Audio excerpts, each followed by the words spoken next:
komunismo ay gawing gabay, Marxismo, Leninismo, Maoismo ay gawing diya, kampi ng pambansang demokrasya. Revolusyon ay di mapapatay hanggang may mga pananampala. Manggagawa, kaupahan, nasa lakas at tatag ng ating pagkakaisa at tagumpay.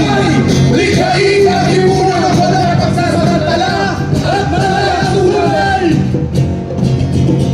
Di ng lipunan pinagalawan, naghanap patutong labanan sa pagitan ng kapitalis at manggagawa. Uring man sa sapat, Panginoon ay ang labanang ito'y tunggalian ng uri na dapat nating magkakaroon ng sandali. Tumatagos ito sa anumang larangan, sa tuwing ang katungan ng mga lipunan. May tunggalian ng uri sa politika, may tunggalian ng uri sa ekonomiya, may tunggalian ng uri sa kultura, at sa larawang militar. Ito ay batas na dapat nating tandaan, likas na katangian ng ating lipunan, susi ng makina ng kasaysayan, na ang sosyalismo ay marating ng taong bayan. May tunggalian ng uri sa politika, may tunggalian ng uri sa ekonomiya, may tunggalian ng uri sa kultura, at sa larawang militar. Ito ay batas na dapat nating tandaan, likas na katangian ng ating lipunan, susi ng makina ng kasaysayan, na ang sosyalismo ay marating ng taong bayan.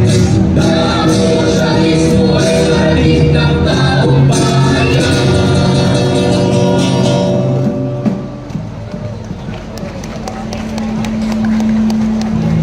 645, ano pang mabibili ko rito? Katapusan na! Ito na naman! NTFL Cup na sa gate na naman! Kamay ko! Hoy! Anong ginagawa ninyo? Ha? Sinabi ko ba tumigil kayo? Magsibalik kayo sa trabaho! Labis na halaga, pagkatao, kahit bitig, halos walang matira. Ganito kami, pinagsasamantalahan at tinapi. Halos walang maiuwi sa bahay kaming mga lumilikha. Dambuhala ang kinukubra ng mga dambuhalang kapitalista. Sahod, kakarampot na halagang binabayaran sa amin. Kaya nagpasya kami mula sa pagkakagapo sa ikakawala at papangon. Bubuo kami ng militanteng unyon. Mula sa mga manggagawa, sa ulit ng manggagawa, sa ulit ng magsasaka, sa lahat ng pinagsaya ng manggagawa, sa revolusyon, lagunin at tingala.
manggagawa, mga kababayan, sa totoo lang po, nanginginig ang aking kalamnan ngayong araw. Paulit-ulit na binabiolate ng rehime ni Bongbong Marcos kasama ang mga kapulisan na ito ang karapatan ng mga manggagawang Pilipino at ordinaryong mamamayan. Tayo ay binabarikadahan, tayo ay inaharangan para makarating sa tarangkahan ng Mindiola. Pero huwag kayong mag-alala. Darating ang araw, wawasakin namin ang barikada na yan. Wawasakin natin mismo ang gobyerno ni Bongbong Marcos sa hinaharap. Ngayong araw ay ika-45 anibersaryo ng pagkatatatag ng Kilusang Mayo 1 sa ilalim ng bandila ng tunay, palaban, makabayan, anti-imperialistang unyon dito sa Pilipinas. Mga kasama at mga kababayan, mula nang itinatag ang Kilusang Mayo 1, masikhay, masinsin at matapang natin ipinaglaban ang komprehensibong karapatan ng mga manggagawang Pilipino mula sa sahod, trabaho at karapatan. At hindi lamang nakibaka ang KMU sa usapin ng pagtataas ng sahod. Pero higit kailanman, ngayon po ay tinututukan natin ang usapin ng pagtataas ng sahod ng lahat ng mga manggagawang Pilipino sa antas ng nakabubuhay dahil yon ang kailangan. Magkano ang halaga? Ang gusto natin, 1,200 pesos sa araw ang sahod ng lahat ng mga manggagawa sa pampribadong sektor sa buong bansa.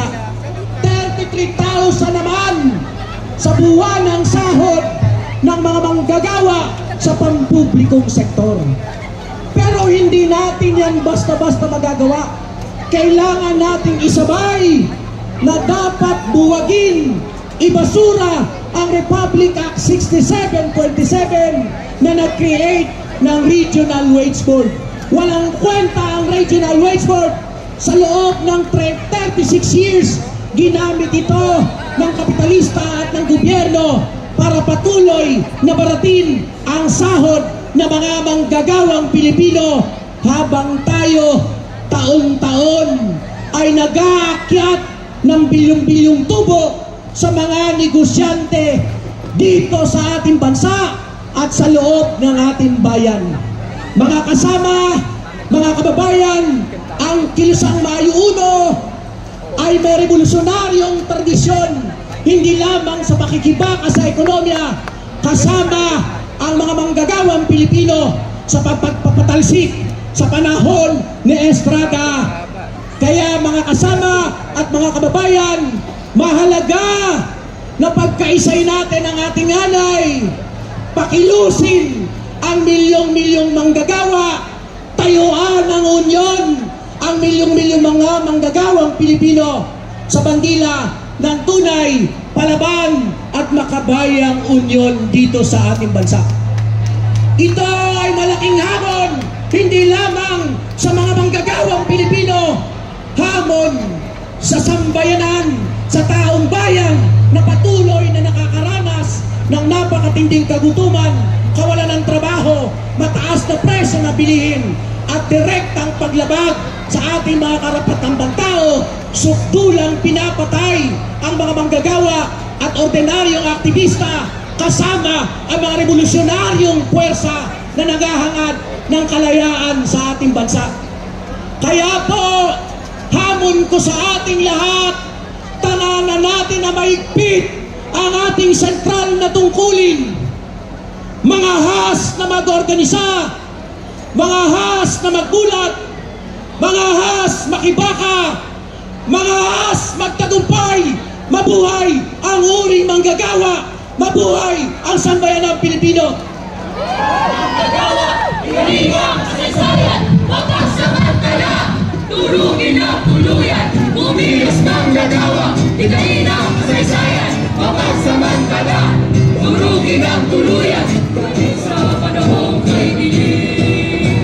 Tagas ng paglaya, laging lang palit, hanggang ang iwanan ay ating marating, bagong bukas ay sasalubungin. Sa Luzon, Visayas, Mindanao, tumatagundong ang mga sigaw, sa pabrika, sa gayon at kalungsuran, isang tayo uno ay lumalaban.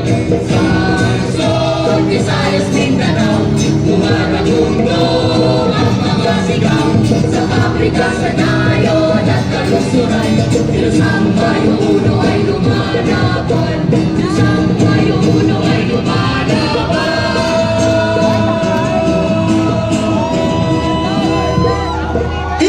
Imperialismo! Ibagsak! Feudalismo! Ibagsak! Burokrata! Kapitalismo! Ibagsak! Uring magsasaka! Pagunahing pwersa! Uring manggagawa! Hukbong mapagpalaya!